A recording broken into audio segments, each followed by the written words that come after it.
I would ask you to remember that all the religions of the world, somewhere along the line, have always made the statement that if you can't be trusted with pennies, you'll never be expected to have dollars. In one way or the other, it makes that statement. Jesus put it in monetary terms. He says, if you can't be trusted with pennies, then how do you ever expect to have dollars? Well, this thing of illumination is a much more ordinary and common and everyday experience than we have ever recognized and realized. The thing of illumination, that is real spiritual insight, is something that happens every day, for every one of us, but goes unrecognized and unheralded and unappreciated. And it seems to have to be recognized and then appreciated for what it is, for the little thing that it is, first. So now let me just come down to a story about one called Bill here. Now Bill, bear in mind, doesn't know anything that you don't know. Bill is just an image in awareness. This thing called, this is so unimportant. The body form has nothing whatever to do with it. What is important, if you remember from what we said last night, what is important is the listening that you are, the awareness that you are. Awareness is where the value lies, which is what life is, and not what you see within it. Now what you see within it is present for a reason. It tells you things. Jesus made the remark, know what is before your eyes, and that which is hidden from thee will be revealed. So you can know what you're seeing, an aspect of yourself, right here, right now, talking to yourself. Just as surely as if you were just sitting and thinking and pondering. The same thing is going on now, except it is what you would say outside, rather than you thinking within. You're thinking right now, except that it's outside. Now, the outside is the inside. The thing that we call the body form is just a point in time and space where it appears that the outside becomes the inside. It's also the point at which the inside becomes the outside. Now, that's not hard to understand. That's very simple. Let's say that again. Right now, you hear a sound that appears to be coming from out there, you would say, meaning out there from a physical body. All right, now, you hear the sound, and then you begin to think about it. And where is that point in time and space that you begin to think about it? It's what you call a body form. So the body form then represents the point at which the sound on the outside becomes the thought on the inside. It's also the point where the thought on the inside, if you should articulate it and speak, becomes the sound on the outside. And one time Jesus was asked, when shall we see the kingdom of heaven? When are we going to see it? You'd already told them 100 times, I'm sure, 1,000 times, that you're walking around in it, for Pete's sake. You're knee-deep in it. You're looking at it. But they say, when will we see it? He said, when you make the outside as the inside as the outside. So right now you're listening to an aspect of yourself that appears outside.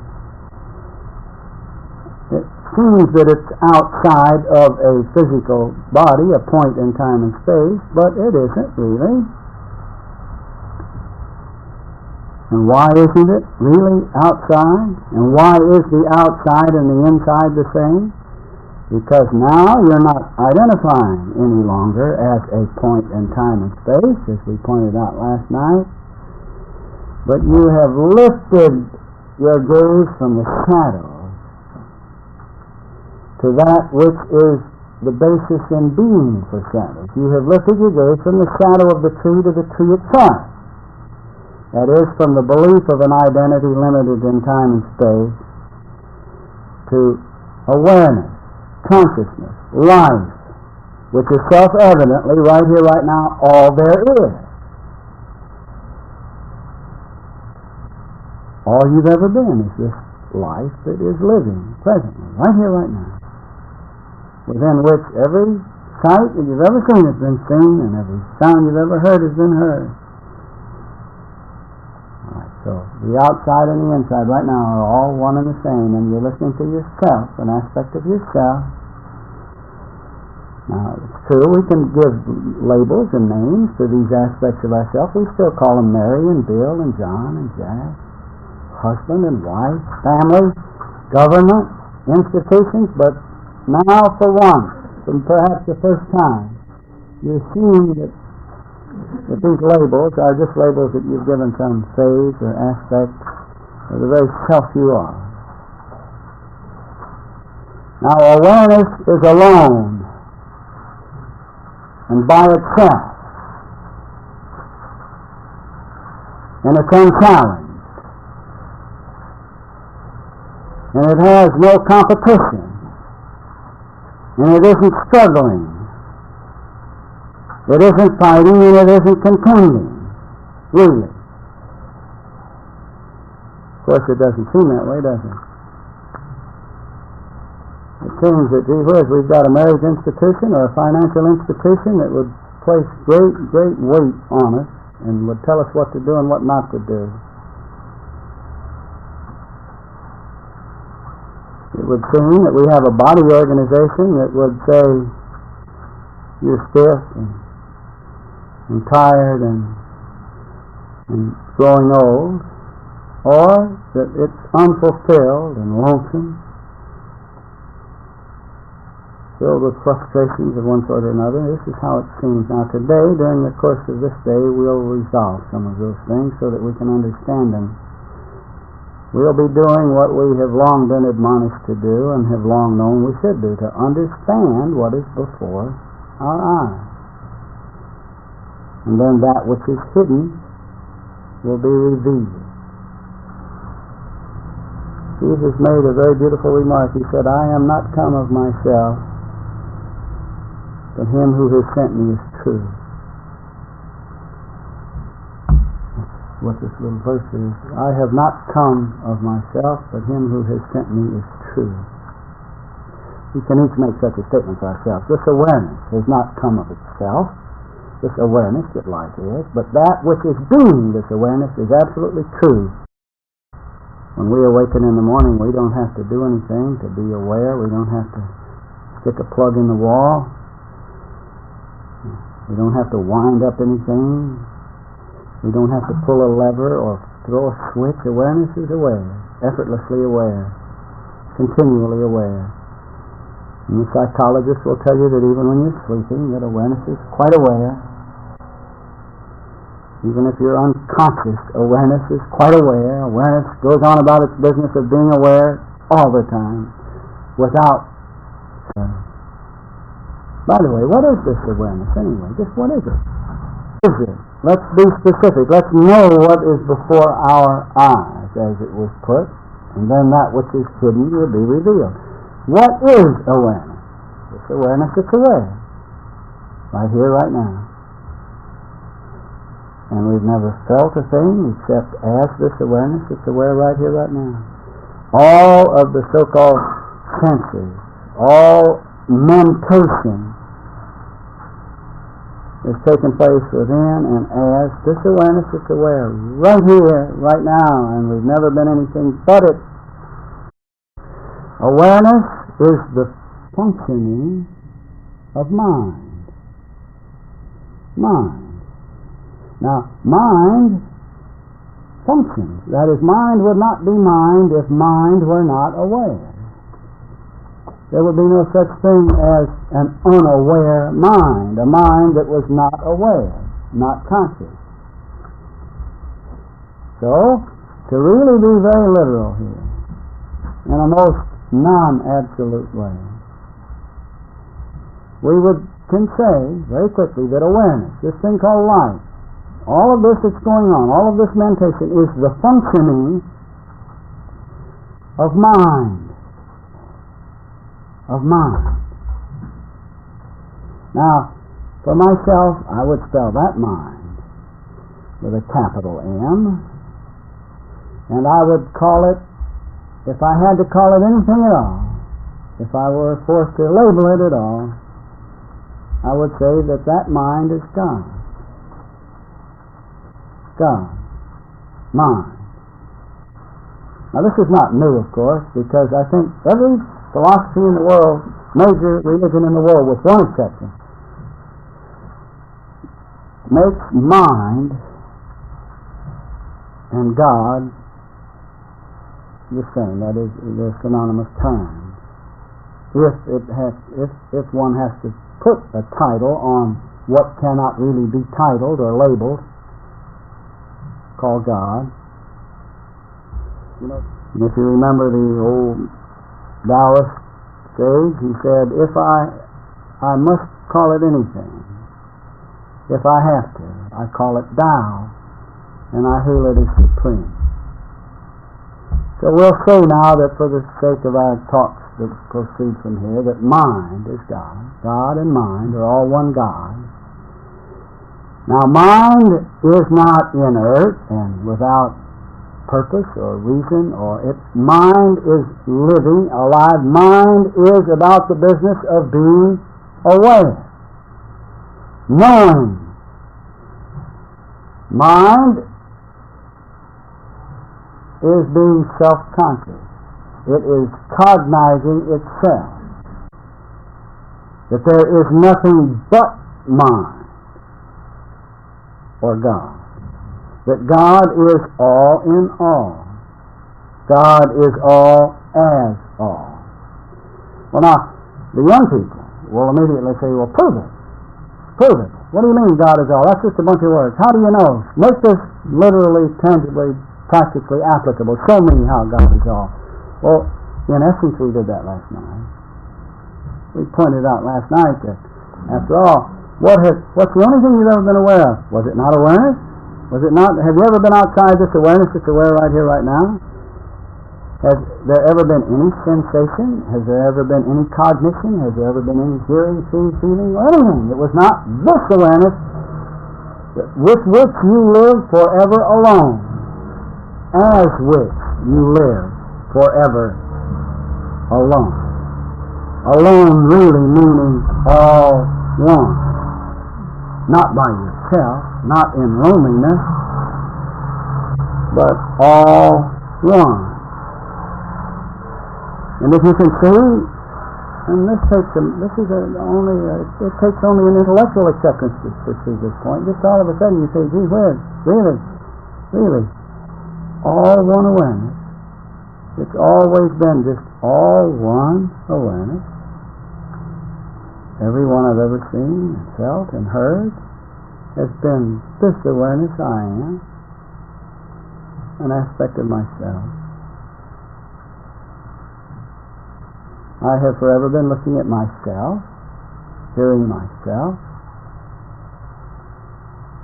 usually looking out and criticizing and condemning the biggest part of myself, liking much of myself and despising much of myself, loving certain aspects of myself and trying to get rid of other unloving aspects of myself, or to change it, or to crusade against it, or to kill it, or heal it.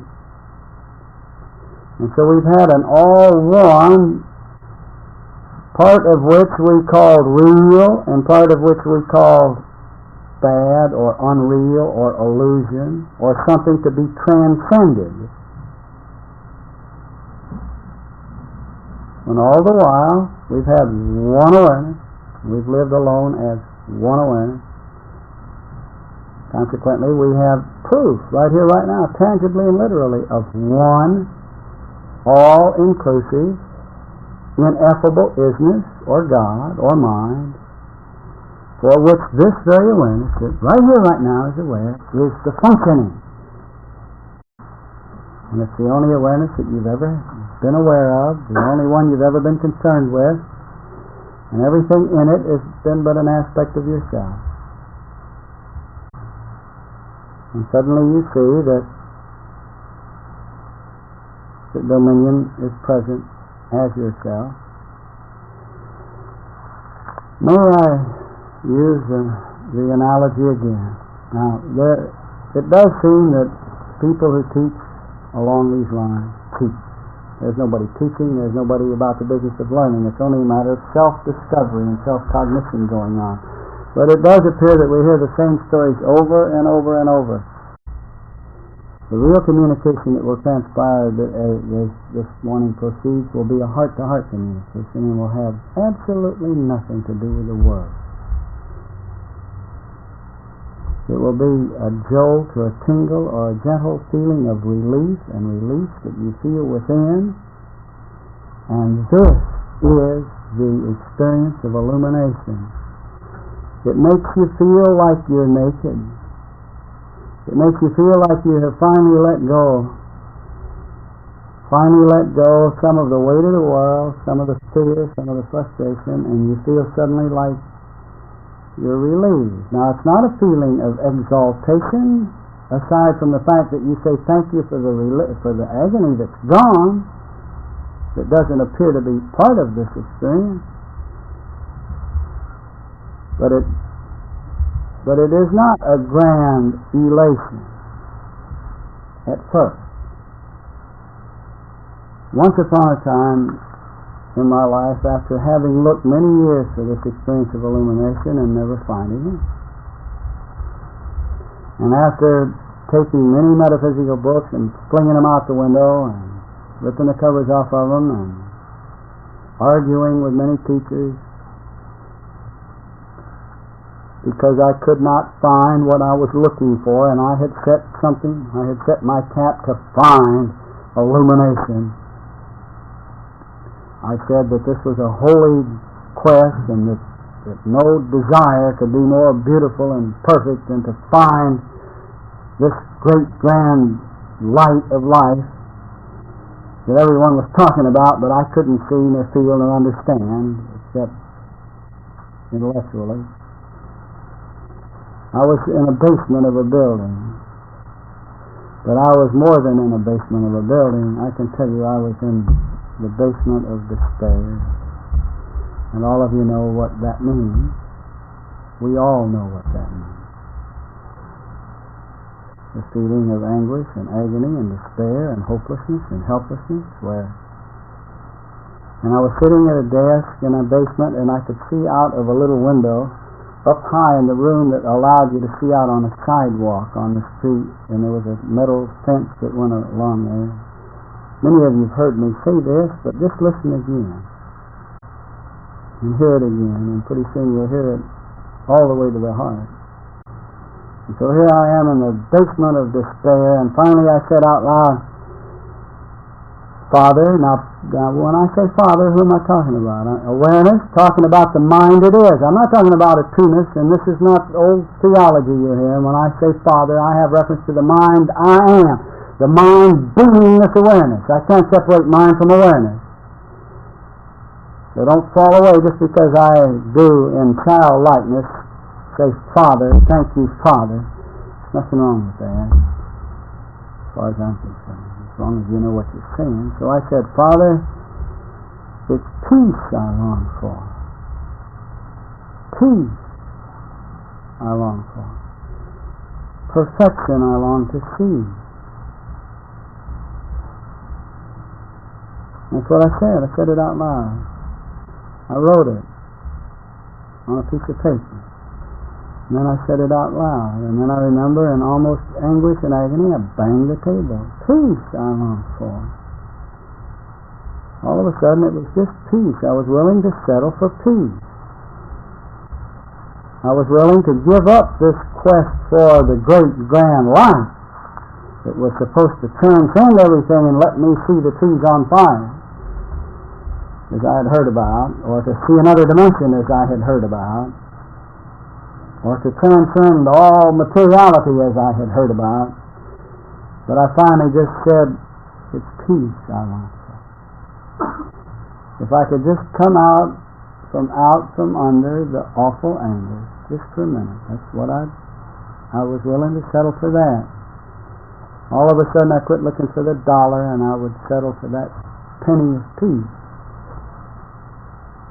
Well, right at this time, a little boy walked up the street. I guess he was coming home from school. and he had a pencil or a ruler or something, and he was banging along the fence. Click, click, click, click, click, as he walked up the street. I had just said, it's peace I long to see. Then I looked out, and I saw a bright, shining face. No anguish, no frustration, no fears, no worry about dollars or bills to pay. Anticipating a happy afternoon of playing and getting into mischief or something.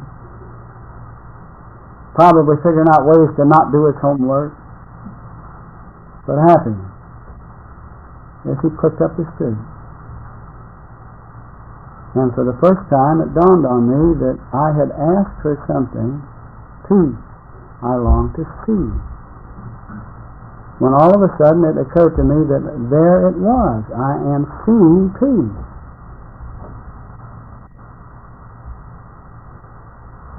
There it was. I was seeing it. I said, well, he isn't worrying. There's no frustration there.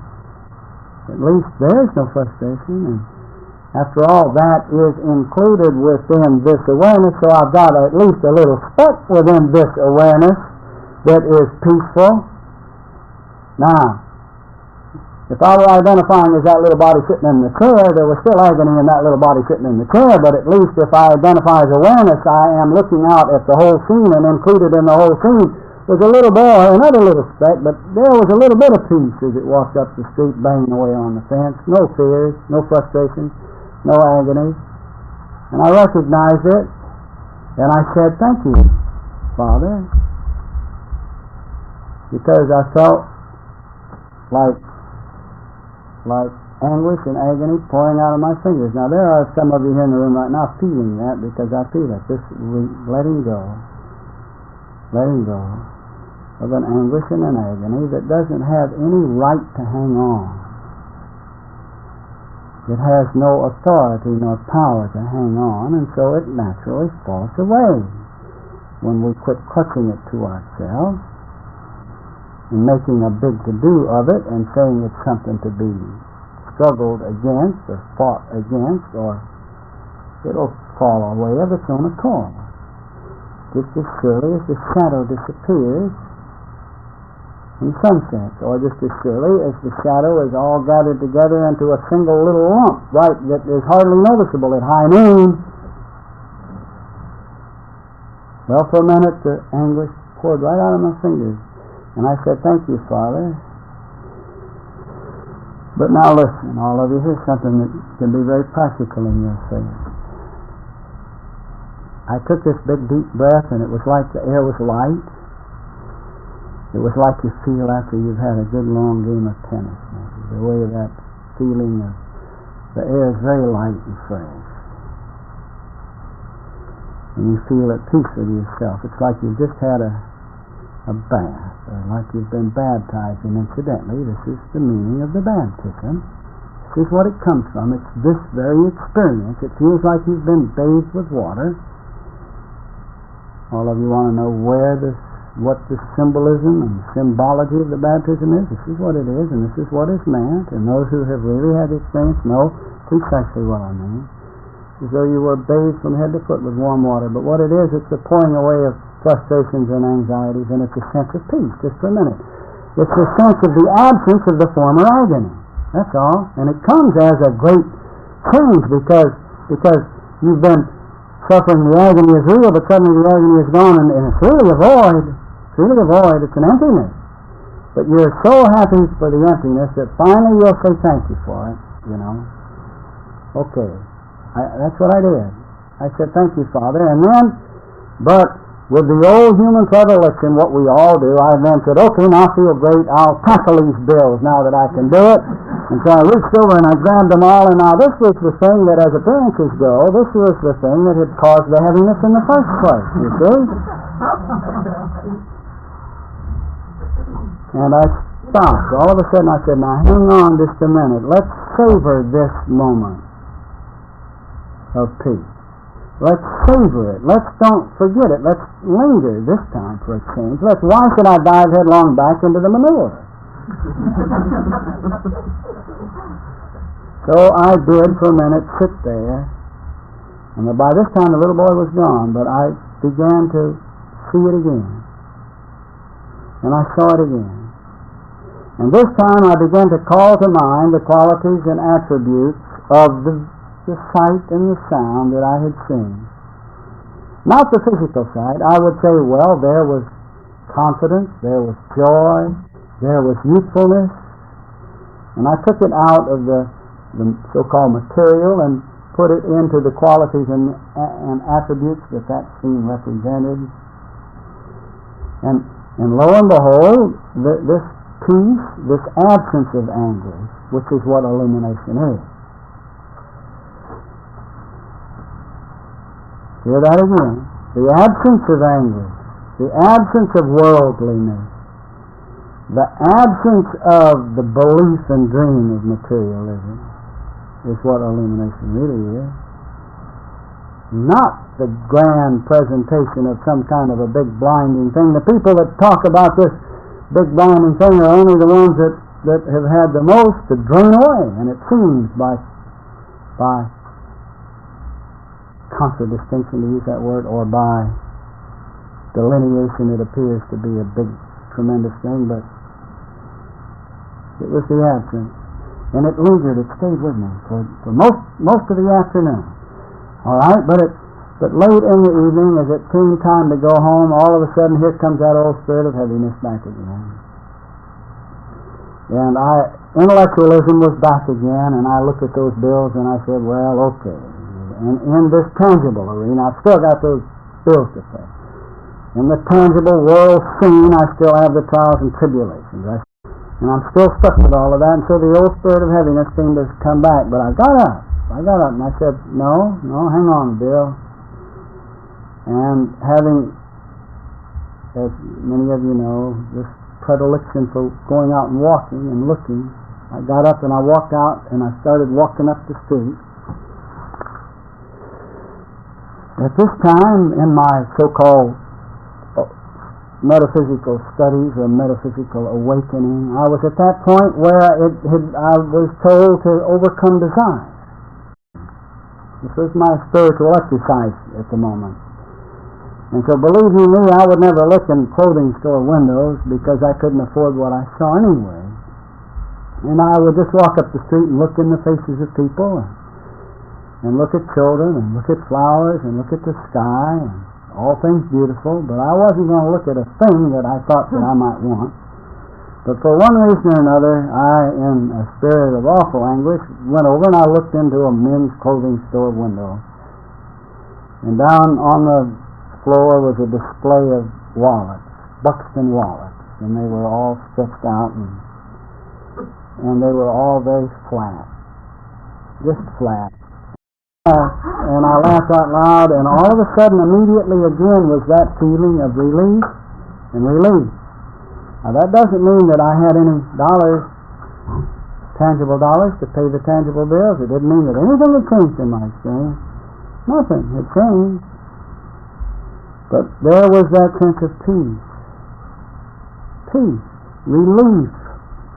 Relief from the agony, and it dawned on me that this was it. This was the purpose of spiritual study. Peace. And I remembered that this Galilean prophet, 2,000 years ago, had said, all ye who are weary and heavy laden, come unto me. And he didn't say, I'll give you a healing, I'll give you $1, I'll give you a big bright light, I'll give you enter you into another plane of consciousness. He said, I'll give you peace. My peace give I unto you. And it's not a peace that the world understands, he said. It's not a peace that can be understood intellectually. Nobody can understand anything I'm saying right here, right now with an intellect. But the heart can hear what I'm saying. The heart you are. The child heart you are can understand. I felt peace as I stood there. And I remember that in a great, loud, street voice, as though I were talking to someone with me, I said, thank you, Father. And I didn't care who heard me. for the first time. I said, after all, who am I talking to and who's around but myself? Who can hear but myself? And I'm not going to criticize and condemn myself. And I said, thank you, Father. And the joy was with me, and it stayed with me. Longer this time, longer. So now listen, all you folks. Every day of your life, something comes along. It's beautiful. Every day you can see something. Every morning you are effortlessly aware, and life is present, for which you didn't have to struggle, nor fight, nor strive, nor strain. And every day you can see a flower, or a child, or the face, or hear the voice of a loved one. And every day you can see a blade of grass, or a leaf, or a cricket, or a bird. Every day you can see something somewhere along the line that will allow you to let go anguish. That in the simple contemplation of it, the simple acceptance of it, will allow you to let this belief and dream of a world of trials and tribulations to drain away just for a minute. I would ask that all of you, just for maybe the first time in your life, look on that as the thing called illumination and say thank you. This is it. This is it. And accept the little one first. Accept the little one first. Accept the slight, almost infinitesimal sense of relief that might be just as fleeting as the flutter of a butterfly into your scene and out of your scene. It might be just that brief. But accept that for just a minute and say thank you. And say it out loud. And then linger with the memory of it for as long as you can. Stay with it for as long as you can. The bills can wait for a minute. Fixing breakfast or dinner or washing the dishes can wait for just a minute or two. Whatever is transpiring in the office, the world isn't going to stop turning if you stop for a minute and accept it. This is a form of meditation in its true sense, to see the beauty that was there, that is there. Stay with it for a minute. Don't rush away. Don't dive back headlong again into the old morass. And watch what happens. The next thing that happens will be a bigger and a more beautiful and a longer lasting. And then another and another and another. And you will find that you'll have discovered a means to let go anguish, frustration, and agony. It works. Tangibly, literally works.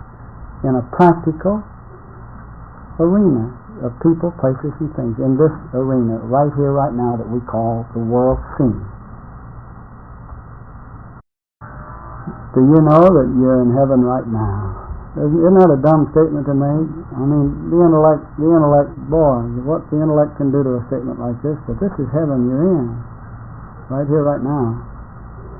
And this is not a unique statement by one called Bill.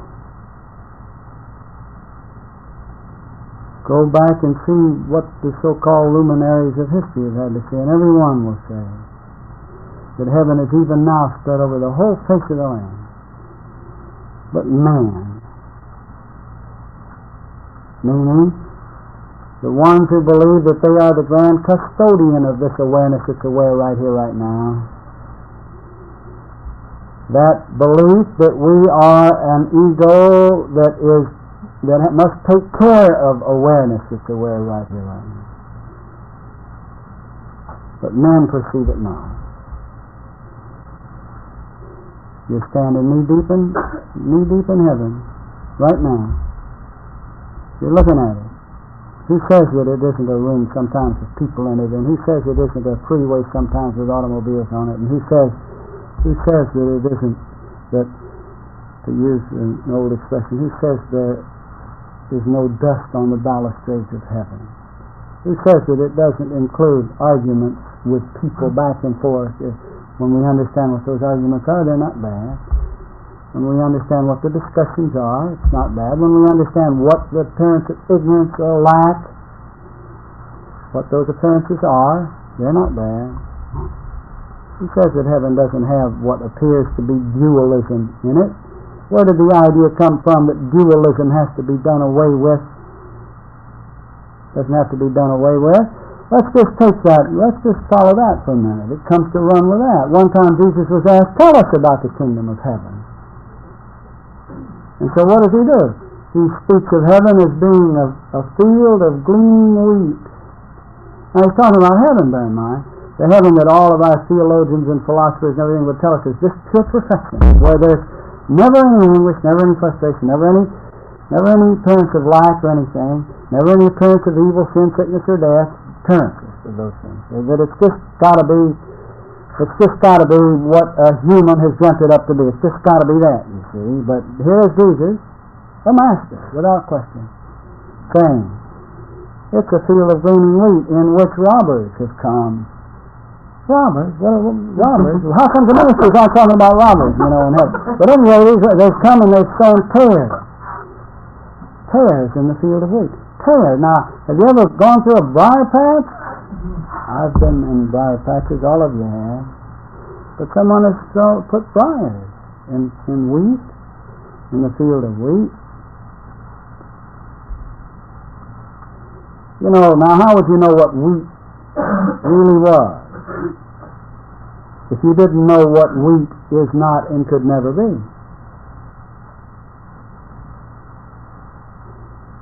So what purpose do the briars serve in the field of wheat?